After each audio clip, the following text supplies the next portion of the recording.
Hey there, welcome to Jeremy Davis Books. It is February 8, and that means it's day 8 of Writer's Digest February Flash Fiction Challenge. The prompt today is write a story from an animal's perspective.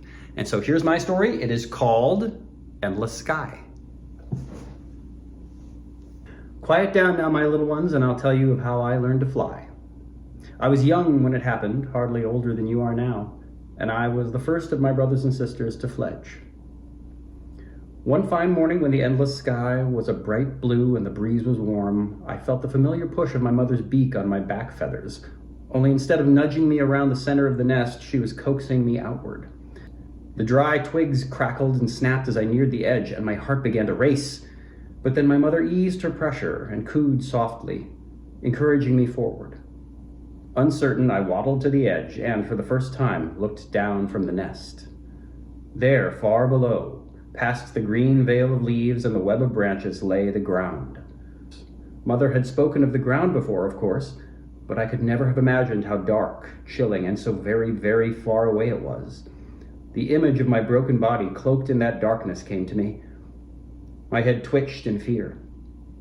"The sky, little one," my mother cooed from the safety of the nest. "Look to the sky." I would have obeyed her if I could, but the dark, dangerous mystery of the ground had me. I shrank away from the edge.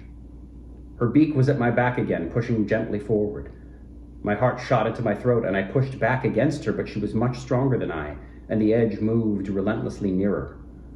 I chirped frantically in protest as the ground came into sight again, but she gave one final shove, and I went over the side. Darkness rushed up. Cold air rippled through my feathers. The image of my broken body returned, and panic consumed me. "The sky, little one!" My mother had to sing it for the sound to carry. She had a beautiful and strong song, strong enough to break the hold the ground had upon me. I tore my gaze away from the approaching darkness and looked up. Then my body moved. My feet pulled up, my tail flattened, and my wings unfolded.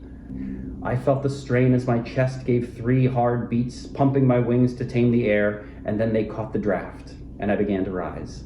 I ascended higher, and as I passed the branches and leaves and burst out above the treetops into the wide, endless sky, my mother sang a wild song of victory from the nest below. Now, little ones, it might be hard to imagine, but one day you will all fledge like I did, and it'll be time for you to take that same leap.